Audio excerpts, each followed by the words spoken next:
All right, hello and welcome to another GoEngineer webinar.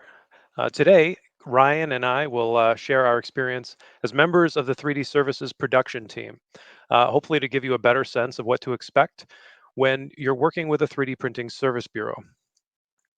Now, I assume that everyone here registered because you have some experience or some interest in doing just that. So I hope that you'll share your comments and your any questions that you might have in the chat over on the right-hand side and in the Q&A. We'll do our best to address those as they come through. And to kind of get the ball rolling here, I'm going to get us started with a brief poll. This will kind of help me and Ryan get a sense for who it is that we're speaking to. Now, while you take a look at that, a little bit about us. So I'm Dan Erickson, and as of this month, it's been 13 years since I started my career with Fisher Unitech, which became CATI, which became GoEngineer. And today I oversee our production efforts here in Metro Detroit. These days, my time seems to be spent more and more on administrative stuff than working in the trenches building parts. But I'm grateful to have a dedicated team behind me, like Ryan. And hello, everybody. I'm Ryan Henigan. I've been with the team now going on 7 years. Work with Dan here, and I spend most of my time in the trenches with the machines and talking with the sales team, making sure customers get what they need, and interfacing with customers as well, and in calls, making sure we understand their needs. Uh, I'm a gamer. I enjoy tabletop games, and I'm a geek about 3D printing in general. So this is both my job and my passion and hobby. So a little bit more about not only Dan and I, but GoEngineer as a company. Uh, Part of our purpose is to empower the creation of today's products and also tomorrow's innovation. So that's kind of our purpose here, and we pretty much bring that to the table every day when we come to work. A little bit more about GoEngineer. We offer self-paced training. We have a YouTube section that you can watch some quick, short videos on maybe some SolidWorks tips and tutorials or some stuff about 3D printing. We've been around for about 35 years in the industry, starting off with CAD and migrating our way into 3D printing hardware and continuing to grow both of those sectors, but also now starting to reach more and more into the services. We're a nationwide presence. We're in all 50 states, whether it's for software or for hardware, with few exceptions. We have an online community where users can interact with each other, as well as a customer portal where customers can interact with our engineers and make sure that they get any questions that they have answered.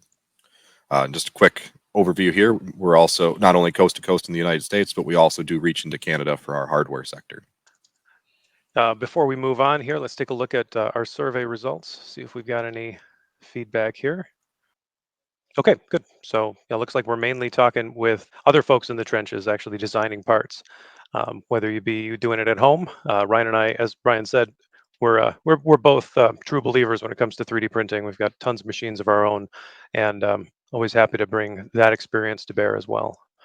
All right, great. Well, thanks for that feedback. I appreciate it, and we'll continue on. All right. Now that we've kind of gotten our introductions out of the way and gotten our entry poll data in, we can take a quick overview of what we're going to talk about today. So uh, if you're interested in 3D printing, having parts made for you, the first thing you're going to need to do is find a vendor. Once you find a vendor, we're going to talk about what type of information you need to prepare to bring to that vendor to get an RFQ, what to expect back on that quote, talk about the applications that we commonly see in additive manufacturing, what technologies are used in those applications, and then what type of services GoEngineer offers. So start this off. If you got an idea, you need some parts, Dan, what type of things do customers need to bring to the table? Well, first of all, we need to know what vendor to select. So obviously, if you're a business, you want to check with your service providers that have already been vetted by the business. They might be already in the system. If you're looking on Google or just hitting people up blind, it's a good idea to investigate their specialties if you can. Find out what they're good at in advance, if that's possible. For example, here at GoEngineer in Metro Detroit, we specialize in automotive, and in our Wichita office, aerospace. And beyond that, we definitely touch a lot of market segments because of our relationships with both Stratasys and SolidWorks and Dassault systems. After that, you want to get a sense for how large of a vendor you're dealing with. That'll influence how many machines are available to produce your parts, which in turn leads to shorter lead times. And finally, if you need parts fast, you probably don't want to wait for shipping. So you may want to look for a local vendor that you can go and pick parts up from, or somebody who has multiple offices that can ship from multiple locations for speed. So, in terms of what to bring to the interaction with this service bureau, to begin with, you're going to need some CAD. Um, that's the 3D model. Everything that we do in additive manufacturing starts with a virtual representation of 3D data. Um, and that can mean a lot of different things to a lot of different people. For the hobbyist market, STLs have kind of grown to become ubiquitous in the industry. That isn't because STLs are particularly great files, they're actually terribly inefficient, but they were convenient back when the industry was at its infancy. It'd be far better to provide things like um, parametric models, as we'll talk about in a minute. The next thing you're going to want to prepare in your own mind is what you want out of the part, the requirements that you have of the parts to be produced by this vendor. Um, Next, your material. If you already have an idea what you need in terms of specific materials, be sure to have that ready to go. If you don't know, then you'll want to have some idea what material properties you're interested in. And finally, you're going to want to consider your own budget. So, Ryan, if you want to take it away for the CAD part of the conversation. Yeah, so as Dan already mentioned, you're going to want to bring a 3D model to the table, whether it's an STL file, a step file, or ideally, if you have a parametric model, something designed in NX or CATIA or SolidWorks. Any of those file formats are something that we can work with, or many of the service bureaus out there can work with. Parametric data or step data is more ideal because if something needs to be adjusted down the road, if we're doing some design for additive manufacturing, some DFAM, having something parametric or as a step is a lot easier to make those adjustments to than an STL. That's something that's mesh based. You're also going to want to keep in mind the quality of the file that you're providing to somebody. For example, STL files, you can export them in a wide range of quality. Something that's very coarse and low poly count is going to be a much smaller file size, might be easier to email to somebody to get it over to them to get an RFQ, but it's definitely going to impact the quality of the part that comes off the machines in the end. So keep that in mind when you're exporting out something that's a mesh-based file, or even in parametric data. Keep in mind if you have a lot of bodies in there, if like you're sending over a partial assembly, make sure that you're only sending over the relevant data to the supplier, because if you're sending over a bunch of extra bodies, they might quote those as well. You're also going to want to consider things like color. Some technologies can print parts in full color. So if you have the ability to assign colors to faces or bodies inside of your part, that could be helpful. We've also had customers in the past use colors on surfaces to communicate which surfaces are critical as datum surfaces or A surfaces on parts. Any callouts that you need to take care of in there as well. Sending over a PDF 2D drawing with your 3D data isn't uncommon, but try to avoid just sending over that 2D data. And the last thing to prepare would be prepared to have some design intent in there. So communicate what type of things you're trying to get out of this part with that design. Like if there's a living hinge in there and it's a matter of, is this going to be the right thickness for the technology? Because if we know that that portion is supposed to be a living hinge and maybe it's not the right thickness as designed for a given technology, we can work with you to dial that in. So what to prepare for part requirements? Be prepared to think about things like the level of finish. Do you want this thing to be a class A surface? Do you want this part to be optically transparent, or is a rough prototype something that you're going for? So that level of finish is really going to start to affect lead times and prices. So having that up front as a prerequisite is something important to have there. Accuracy and inspection is another thing. What type of accuracy are you looking on this part? 5 to 10 thou is a common accuracy that we see on printed parts. But if you have something that's going to be plus or minus 2 thou, make sure that's called out up front so certain technologies can potentially be eliminated if they have too loose of a tolerance, or if a certain technology is going to make sense, we make sure to keep an eye on that and make sure it's not going to run out. Inspection requirements can also be something like, do you need first article inspection? Do you need a scan data of your part to see how much it's out of spec? We've had that come up in post before, where once a part's been printed and delivered, a customer asks, well, can we have this inspected? It's a lot easier to know that up front than after the fact. Same thing goes for material certifications. On Stratasys printers, which are what we represent here and what we used in our production, we can give material certifications of conformity that they were produced within a certain standard, that raw material lot that was used to produce your part. So it'll meet certain things like the material specs that are on the material data sheets. And finally, for the part requirements, again, functionality. If you got like a living hinge, or if you have an interference fit that needs to be a snap fit, or you have a clearance fit, uh, those functional requirements are good to know.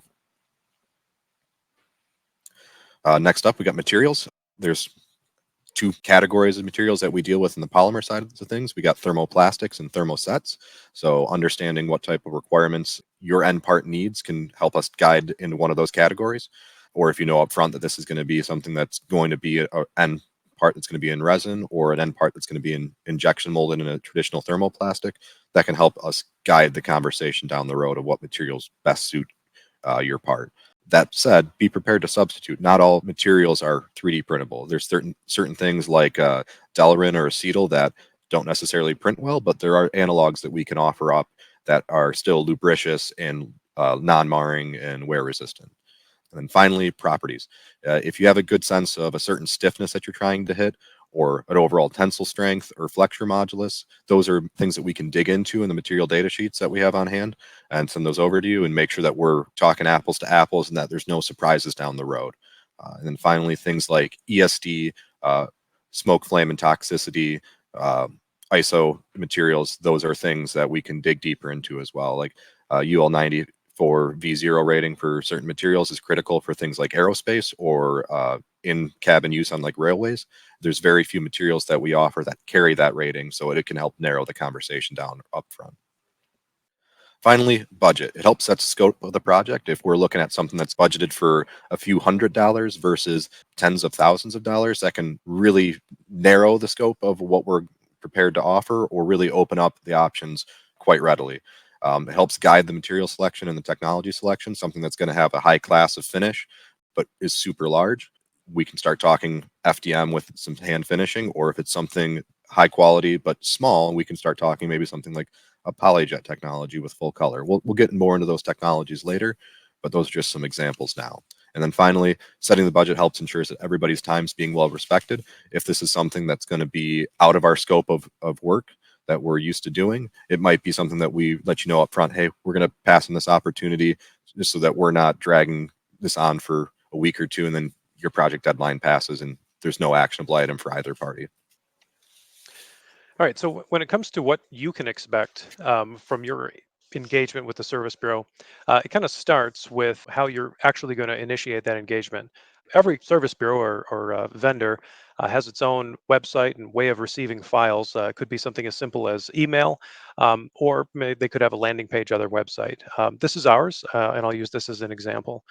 You're interested in 3D printing, specifically 3D printing services. That's how you'll find our portal here. So generally speaking, it's as simple as dragging and dropping one of the supported file types. And again, you'll want to use a file type that's as high quality as possible to minimize any artifacts being introduced before the printing process even starts. Once you're there, you generally have an opportunity to upload individual files and specify how you'd like them to be produced. And this is your opportunity to share as much information as you can about what you want to receive. So, in this case, I'm sharing with the vendor that I'm using this part for paint masking. I mean, that's going to inform decisions like what material might be suitable or unsuitable for that kind of application. Right. I would like to open up another poll just to make sure that everybody's still awake. And I'm interested in kind of where you guys are coming from in terms of your industries. And while you have a look at that, I'll continue on. So, as I said, generally, when you begin engaging with the service bureau, you're going to have to provide them with files somehow. That's really where everything starts. Once that's happened, you can expect a one business day lead time, sometime a little bit less, but one day is about the sweet spot. You may not receive a quote in that amount of time, but that's pretty typical. You can also expect straightforward pricing, and that's partly why it's so important to get the ball rolling early on with some discussion of budget, because we generally service bureaus are not going to be providing ballpark estimates. This is more of a science than an art, so it's it's very challenging and risky to just kind of take a look at a part and figure it's probably going to cost $600. So that's why it's important to set budgetary guidelines up front, so that you can kind of disqualify an interaction as early on in the process, because time isn't free for anybody, and this is how we respect each other's time. Now, when it comes to actually getting a quote, you can expect turnaround times to be fairly limited in scope. That is, they'll be based on the current schedule. Another way of thinking about it is our production capacity here at GoEngineer, for example, is generally already sold several weeks in advance. So everybody who's submitting requests for quotes are sort of competing for production capacity after that. And it's on a first come, first served basis. So um, if you order today, well, we know when we can ship a part. But if you wait a week and a half, well, suddenly the schedule is completely different. So that's why you may experience some urgency from whoever you're working with at that vendor. It helps everybody to be able to plan as early as possible. And because that schedule is generally fixed as early in the process as possible, you can expect a steep premium to expedite orders. This is rapid prototyping after all, it's additive manufacturing. Generally, parts can print in about a day, but if you need your part tomorrow and somebody else has already reserved our machine capacity, the only way to get it to you tomorrow is by pushing them off. And that has some consequences that unfortunately sometimes are expensive. All right, so we got a little bit of feedback on the business interests. Looks like we've got some automation, aerospace, and R&D kind of stuff. Thank you. I'll go ahead and close that poll. And so far, I don't see any questions or much activity in the chat. Good day to you too, Ricardo. But again, do feel free to reach out and ask any specific questions that you have while you've got us here. All right, but moving on, let's talk applications. So although there are lots of different applications for additive manufacturing that you might want to engage a service bureau with, tooling, prototypes, and end-use parts are really the top three. There are also surrogate parts or maybe dunnage for shipping or casting patterns, but by and large, most customers seem to fall into one of these categories. Ryan, you want to take it away here with applications?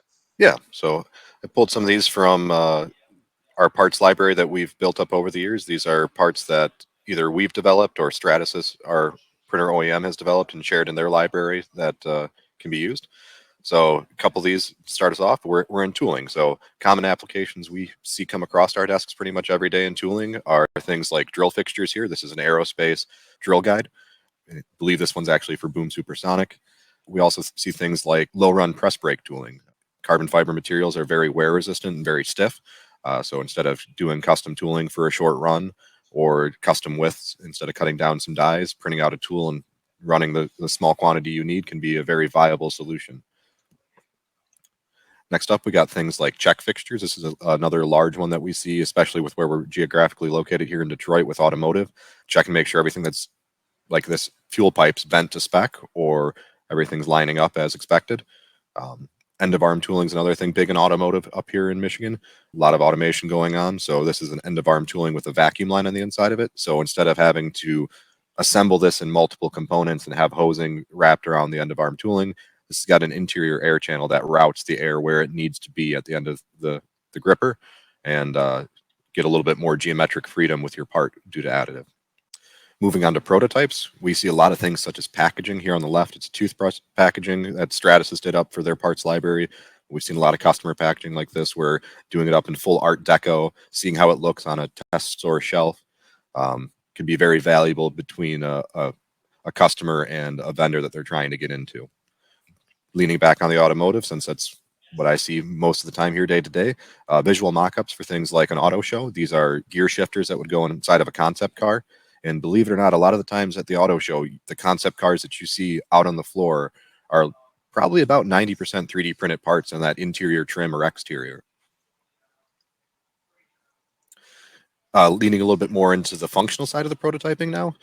Things like HVAC housing, large injection molded parts that are very complex, where getting a tooling cut for something like behind the dashboard HVAC could be very expensive to just do a couple of test shots, or even we've had seen parts like mud flaps or under the wheel well of a semi truck. If you're just testing to make sure everything lines up, the holes fit, the thickness is right, it could be much more cost effective to print something than have a short run tooling made. Functional prototypes are also another big thing. We're seeing more and more batteries come across for electric vehicles or even consumer goods. This image on the right, we have in this image, it's printed battery cells that are in there and printed mock-up circuit boards. But the tan color there, the Ultra 985, that material can also be a functional prototype. You could put live battery cells in there with a live circuit board. Since that material's got the FST rating, the UL94V0 blue card, it can be used in an end-use application as well. Speaking of end-use applications, we have a lot of things in the aerospace industry that are removed before flight covers. So bright red pieces that get put on an aircraft when it's on the ground. Uh, you're usually talking low volume. So something like this covering here on the left, definitely a good use case. Sticking with the aerospace theme, this was one of the parts that was introduced with when Stratasys introduced their Origin 1 DLP printers. This is a hydraulic cable clamp that goes on an F-16 fighter jet, and those are printed out of high temperature, high stiffness material. Sticking with aerospace one more time, we got a large aerospace duct here, printed in Ultra 9085. Again, FST and UL94V0 rating there, so good for in-flight use. And then finally switching back over to automotive, we got a park sensor housing, something that if you're doing a mock-up vehicle or even a low-run custom trim package for something, maybe it's an export vehicle going to a different geographic location than where the car is going to be manufactured. Sometimes it's not worth tooling up for a large run, and it might be good to seek out alternative means. Earlier, we discussed various materials, but the material options that are available really boil down to what technology is most suitable for a given project. So, in terms of what we found to be most common for the technologies that customers demand, polymers and metals are really where it's at, with a handful of what I would consider to be specialty technologies mixed in there. Starting with polymers, by far the most common, we have two basic classes of polymers, that being thermoplastic and thermosets. The difference here is whether or not something deforms again and again when it's heated, or if it's a kind of one and done kind of a scenario. So for thermoplastics, this is what you're most accustomed to in most industries, where you get something hot, it melts, and then when it cools, it solidifies. So it's thermally plastic, as compared to thermosets, which are often referred to as resins. These are materials which polymerize when they're exposed to some sort of energy source, usually like UV light, and once they kick, they turn hard, they kind of never go back, at least not without a lot of chemistry and work. So, on the thermoplastic side of the equation, by far the most common technology and the most ubiquitous is FDM. That's the Stratasys trademark for what the rest of the industry calls FFF, fused fabrication, fused filament fabrication, or fused deposition modeling, whichever you prefer. And as I said, this is probably what's most familiar to most users, because you can go down to Micro Center and buy an FDM printer for a few $100s. This is where it's essentially a glorified hot glue gun. Hot glue being, by the way, a thermoplastic, where a tool head pushes a thermoplastic material through a heated nozzle, and that extrudes something. So from there, all you need to do is control how you extrude it via a CNC gantry, and then by stacking those extruded layers one on top of another, you produce your part. A kind of a similar technology would be powder bed, where rather than pushing hot material through a nozzle, you start with a cool-ish material, and then you heat it up in situ, either using a laser or using some sort of a binding agent. And the benefit there is that you're using familiar thermoplastic materials, but you can generally produce lots and lots of parts in 3 dimensions. So it makes sense in that context to nest parts in 3D. There's also generally no support structures required for powder bed fusion. I use some examples here. Multi-jet fusion is what HP, one of the more ubiquitous companies, calls it. Stratasys calls it SAF technology. But the benefit here is the economy of scale for powder bed fusion generally makes it extremely cost effective, though accuracy can sometimes be a bit of a sticking point. The downside to FDM is that every part has a finite number of tool paths, and every single tool path takes a certain amount of time to produce. So, generally speaking, if you need two parts, it's going to take twice as long as it will take to build one part. Whereas with a powder bed, you can generally get out as many parts as you can fit into a volume that prints in 12 hours or so. So moving on from thermoplastics to thermosets, this is where we get into kind of the first additive technology, stereolithography, SLA. I'm calling this a vat submersion process because that submersion is kind of important when the part is produced. Um, it's done by a laser shooting at the top surface of a vat of resin. And then in order to add the next layer, the part is pulled down below the surface of that resin. So the benefit of doing it that way is that you're working at neutral buoyancy. So SLA technologies generally have very minimal support contact. Every technology needs some way of holding up overhanging areas. SLA is no different, but you don't need quite so much if gravity isn't acting on the part, as it isn't when a part is fully submerged in liquid. Finally, masked SLA, or sometimes generally referred to as DLP, is another VAT technology, but kind of works in reverse, where instead of pulling a part below the surface, you pull a part out of the surface.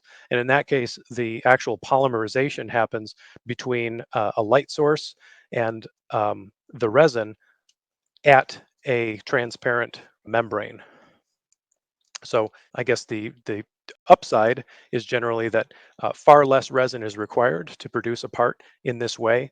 So the startup costs are much lower for a service bureau in this case, and that means they generally will have more options available. The downside is that there's a lot more force being applied to the part in order to separate it from that film. So the contact area between support structures and the part tend to be a little bit more robust. So that could mean more post-processing required. In the case of Stratasys, the Neo line of printers is what we use for SLA. Origin is for the DLP, or we call it P3 on the Stratasys side of the fence. And for resin jetting, we use PolyJet. So this is, again, using very similar liquid resins to the rest of these thermosets, but rather than deal with a vat of liquid resin, instead the resin is deposited using inkjet heads. So very similar technology to what you see with a bubble jet or an inkjet printer at home. When you're producing a page of text, you're actually depositing a really, really thin layer of ink onto the page. Most of it soaks in.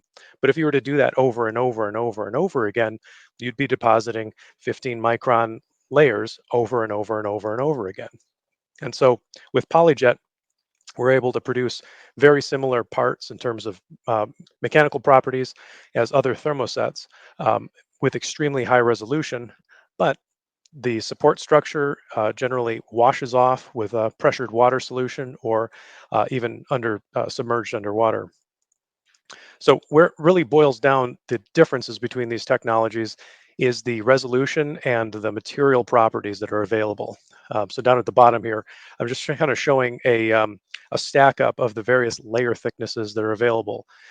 So in general, FDM technology prints with fairly thick layers. In Stratasys parlance, we usually use imperial units. So 10 thousandths of an inch is about standard, or 254 microns. Um, with powder bed fusion and uh, polyjet technologies, we're sort of stepping that down by an order of magnitude, and printing parts closer to 50 microns.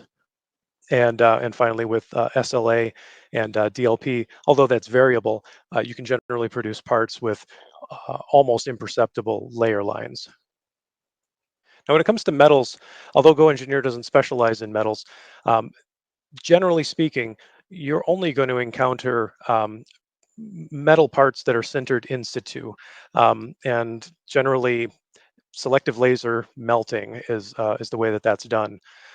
So in that case, you have a powdered metal system, very similar to the way that the powdered thermoset plastics work, where metal is deposited in thin layers and then either uh, we'll just call it melted in place using a laser, or the other option is what might be called post sintered, where somehow the part is put into its rough shape, where everything is where it should be, but it hasn't fully been sintered yet. So after a part is removed from the printer, it needs to go into a sintering oven in order to fully solidify.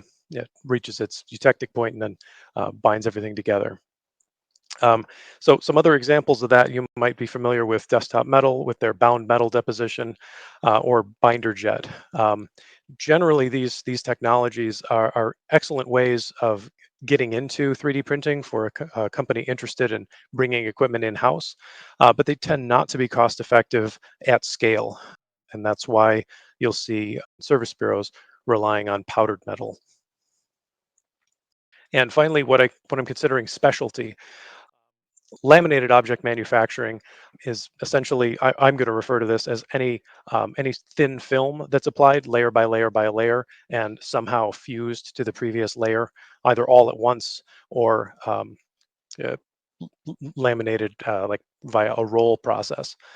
So an example of that might be the older paper style, where a sheet of paper is literally moved over, superglued in place, and then cut out, or where carbon fiber sheet could, same basic concept. This is fairly uncommon in the service bureau industry. There are just fewer of these machines in circulation. STEP is a new technology that essentially uses electrophotogrammetry. It's kind of, if PolyJet is like an inkjet printer, then STEP technology is very similar to a laser printer, where you use a toner to transfer a thermoplastic from a drum onto a roll that's then fused onto a part or any number of parts printed all at once. It's extremely high throughput, and it's a way to get extremely high resolution thermoplastic parts. But there are very few machines floating around in the wild. Other technologies like 3D printed sand patterns, again, are fairly niche, but if that's the sort of thing you need, you'll want to look for vendors who specialize in that sort of thing. Same goes for direct electrodeposition, or oh, I forget what the other term of this is, but essentially ways of blasting metal, usually under high pressure or as directed by a laser or electron beam, to get powder to stick directly to a part. This is often used as a five-axis system for doing repairs on large metal parts. Microscale printing, anything that you kind of need to look at under a microscope, um, or when you get into feature sizes that are smaller than say 20 thousandths of an inch or so, you're getting into the microscale printing avenue, and you should look for a vendor who specializes in that. And additive manufacturing, any additive manufactured electronics, like printed circuit boards, same kind of a deal. If you have something that's extremely sensitive and you can't send it overseas to a circuit board provider, you may want to look into a dedicated bureau who specializes in 3D printing from the ground up circuit boards to meet certain niche applications. Ryan, Yeah. what does GoEngineer offer? Yeah. So at GoEngineer, we got two major production hubs here that we have between the two, 100 plus machines, along with a couple of satellite offices around the nation. Um, all those machines are Stratasys equipment and use Stratasys material. So that's what we specialize in here at GoEngineer, not only because we represent that equipment from a hardware sales perspective of trying to get machines into customers' facilities for their end uses, but also for our service bureau. That encompasses 5 different technologies that Stratasys offers, from FDM, SAF, PolyJet, P3, and SLA. Specifically, we're specializing in automotive and aerospace. Automotive primarily here up in Michigan, and aerospace primarily down in our Wichita facility. which is recently acquired Rapid PSI.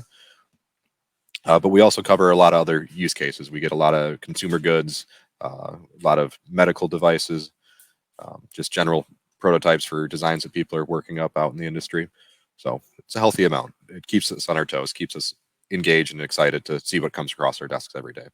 I mentioned Stratasys printers. Here's a quick infographic about some of the printers that are in the fleet. So our PolyJet printers are high quality, color accurate printers. This technology is great for making prototypes that are mock-ups of packaging, or if you're doing a medical model. FDM is kind of our bread and butter. That's where we get a lot of tooling, fixturing, and some end-use parts, like remove before flight. SLA is primarily used for something that needs to be either clear or something that's large that needs to be like say a milk jug or a buoy for out at sea, doing prototypes of that. Middle there, that white machines are H350. That's our SAF technology. It's our powdered nylon. A lot of end use parts or prototypes or things like drone controllers, electronic device housings, things of that nature. And then on the right here, there's a cluster of 3 Origin P3 printers, and those have a broad variety of materials, but electrical connectors, that's a common application for that material set. Or there's even things like some elastomers that pull off parts that I wouldn't consider on other technologies. That brings us to the end of what we've prepared for you today. I hope that you'll all feel free to shoot any questions that you have, either to the chat or the Q&A. Um, and again, I want to remind you that if you're interested in reaching out to us for a quote on some parts, um, just head over to the GoEngineer website, goengineer.com, and then click 3D printing at the top. Choose 3D printing services, and then drag and drop your files.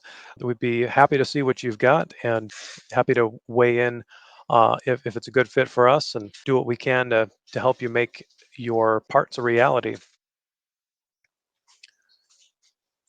If you're interested in following GoEngineer elsewhere, you can subscribe to our newsletter, get access to our training and YouTube channel, or just engage with the community here at GoEngineer on our portal. All right, looks like no other questions. So I will thank you for joining us today, and I look forward to next time. Take care.